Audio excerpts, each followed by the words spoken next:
La qualité de vie au travail est une notion qui a une dizaine d'années, en tout cas en France. Elle a été suggérée par l'Agence nationale pour l'amélioration des conditions de travail à l'occasion de la première semaine pour la qualité de vie au travail, il y a donc une dizaine d'années. Au cours des dernières années, on sait bien que les grands sujets de conditions de travail qui sont venus occuper et préoccuper dirigeants, partenaires sociaux et une des médias sont plutôt le stress, les risques psychosociaux au travail. Et c'est dans ce contexte où les questions du travail sont très vives et s'expriment sur le plan des difficultés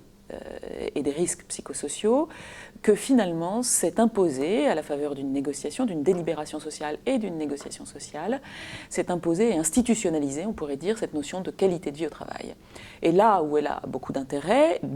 pour l'ensemble des secteurs d'activité, mais en particulier pour le secteur de la santé, c'est que cette notion insiste sur le fait qu'il n'y a pas de qualité de vie au travail sans qualité du travail et sans capacité des professionnels, quels qu'ils soient, à s'exprimer sur leur travail, sur ce qui fait sens dans leur activité et sur ce qui fait sens dans leur activité telle qu'elle s'adresse évidemment en termes de performance au métier qu'ils font. Et donc on voit bien que pour une haute autorité de santé,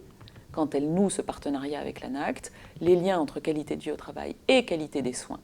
sont le cœur des enjeux qu'on va devoir essayer de traiter ensemble. Dans le secteur de la santé, ce qu'il y a il nous semble assez spécifique, c'est qu'au cours des dernières années, ce secteur-là, mais comme tant d'autres, a été traversé par un ensemble de transformations organisationnelles, liées d'une part à l'évolution des attentes, bien sûr des patients, à l'évolution des connaissances médicales, techniques, mais aussi à des évolutions liées notamment aux politiques publiques de santé et à la réglementation qui les a portées. Et pendant que ces transformations intervenaient, des politiques de qualité se sont également largement développées. Qualité pour orienter l'action publique et les ressources en particulier, et puis qualité aussi pour orienter l'action individuelle et collective dans l'activité de travail au quotidien des établissements de santé. Et ce qu'on voit, c'est que du coup, l'activité des professionnels de santé s'est terriblement complexifiée.